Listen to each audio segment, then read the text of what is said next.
براقة آمادة يوسف داخل بوي؟ بخوش المدك فرمو دست بي بكم كاكا بخيراتني هم لا شدكم أو كنالانا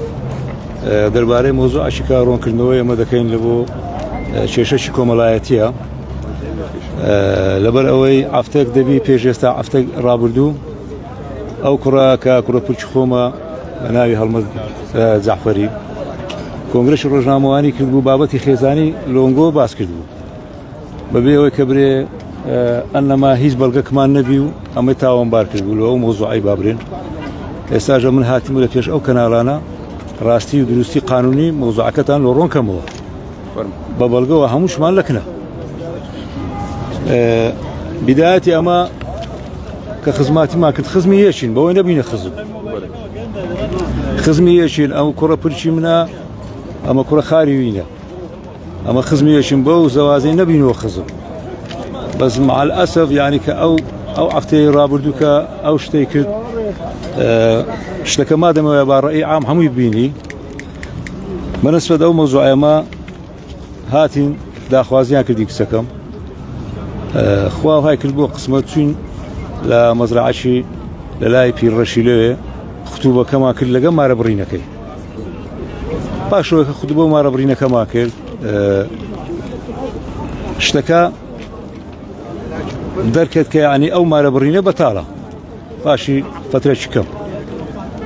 بطاله قلت ما اوشتا ما دام بطاله اما ما زانيه ما ربرينا كنا ما بس ده يعني ناعيه شرعي او افرتي تعاون ابوه هم يعني اما ما زانيه وموضوعي بين خوي كبخوي زانتي كبرسي كردو ملاي كبرسكش كردو يعني كمنا عيشر إناتيا قلتي مشكلة نيا لقى كسكم كقصي كردو فترشكا أما دارنا يعني ناقوز موش بريبو جوز موا هراينا كم بريبو جوز موا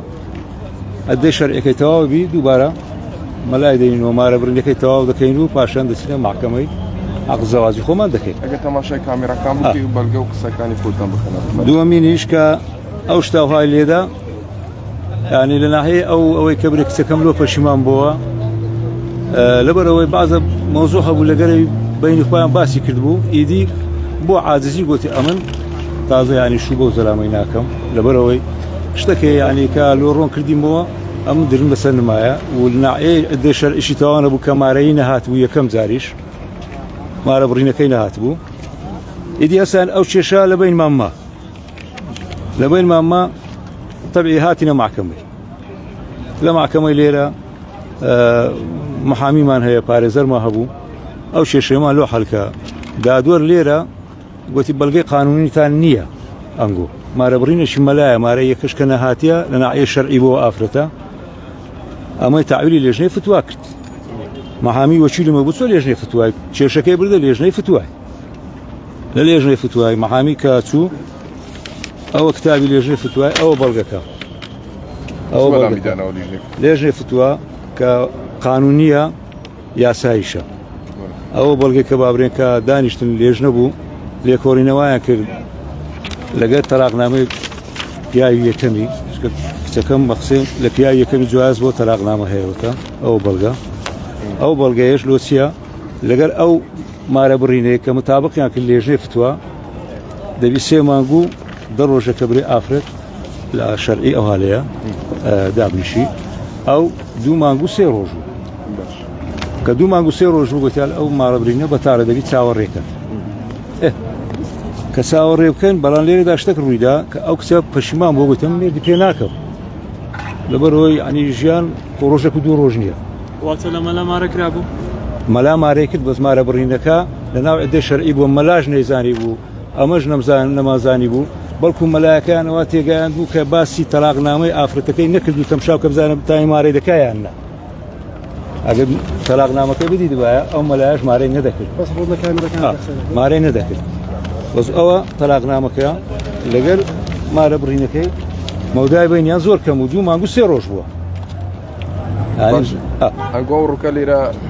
أو كونغريدا كان ما بس تانس شيء ده أنا يشوفه ما بس مان أو بابرن أو تأشيري كبمي كرديا أو تشتاني كباز دكا ئەوە دوای قەدیم بە کاکە ساری 2020 مۆزوعە ئەوە ساری 2025 ئەوە بەڵگەکان هەمووی ساری 2021 و 20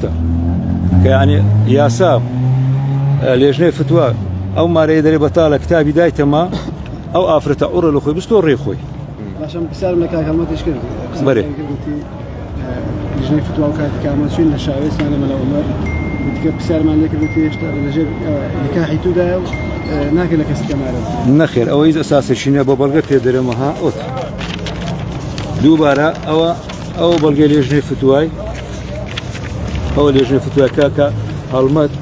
برایەکەی دکتۆر دەهام مامۆسایەکەی مارەی کردبوو بەخۆم هەمومان دووبارە هەمووی خڕکردەوە لێژنەی فتووای دووبارە قراری داوە گوتی بەرێ ئەو ئافرەتە مارەی نەهاتێ ئەوەش دووبارە کتابی لێژنەی فتووای کتابی لێژنەی فتووای دووبارە کە دایەومە یعنی ئەو هەڵمەتە هیچ لەسەر ئەو ئافرەتەی نییە باش داوای ئەوش دەکرد کە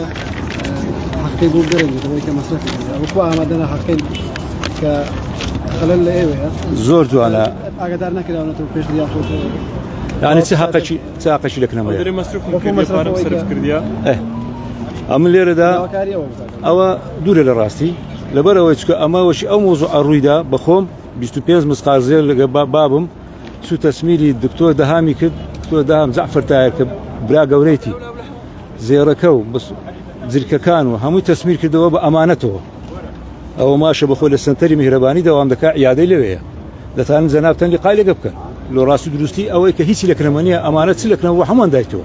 بەڕێستان ئەوڕۆ لە بەردەم دادگای هەولێرن بەرێ بچی هاتون دەتانەوێت سکالای لەسەر تۆمار بکەن یان لە ڕووی یاساوی سرەکارێکان گرتوتە بەریان ئەمە هاتینە ئێرە تەبیعی یاسا سەروەرە هەتا یاسا هەبی ئەمە هێزی کۆمەڵایەتی هەیتمان بەزەمە شتانە ناکەین لەبەرەوە یاسا سەروەرە یاسا ئەوڕۆکە ئەمە لێرەمە یاسا بە مافیمە وەگریس کە تاشیری بە عایلێمە کردیە قەزیەکیش قەدیمە 5 سال پێش ئێستا ئەوە بەڵگەکان کە برێ هیچ شەشی لەگەرەمە نییە ئەوە بەڵگەی قانونی ئەوەش بەڵگەی بابرێن لێژنەی فتووایکە دەرێەوە ئافرەتە ئوڕە لە خۆی بستۆ ڕێخۆی ئەوە بەڵگەکە ئەوە بەڵگەی لێژنەی فتووای کە دەستگایەکە لە وەزارەتی ئاوقاف کە تەلاقنامەی دایتەوە ئافرەتی هیچ شتێک لەگەرەمە کۆتا قسەمانەوەیە ئەو کوڕە جارش دیکە بە مادەی مۆبایل 2 مۆبایل ئەمر قەبزی لۆ دەرچوو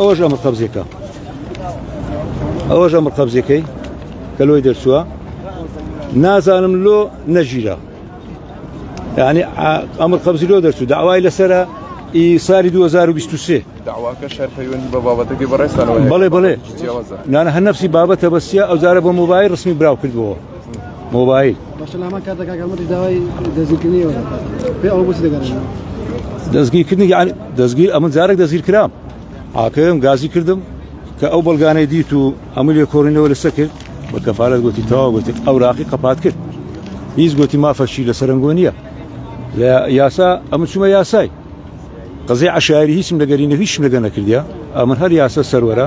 تەبیعی سکاڵاشمان نووسیە لەسەری سکاڵە کۆتا پایەمەوەیە با یاسا سەروەربی یاسا حاکمبی ئەو مافەیمەوە گرتووە کە تەعشیری بە عایلێمە کردیا ئەگەر ئەو لە ئەو ئافرەتێ بە شەرەفی خۆی دادەنێ لۆس لە میدیا و لە ئەوەکان ڕسمی براو دەکاتەوە کە دەزای مافەشی لەسەر من نییە ئەو زامی داوا لە یاسا دەکەم عەقیمە وەرگرتەوە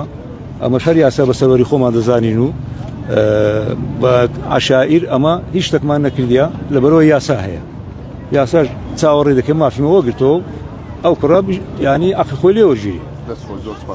سەرچاو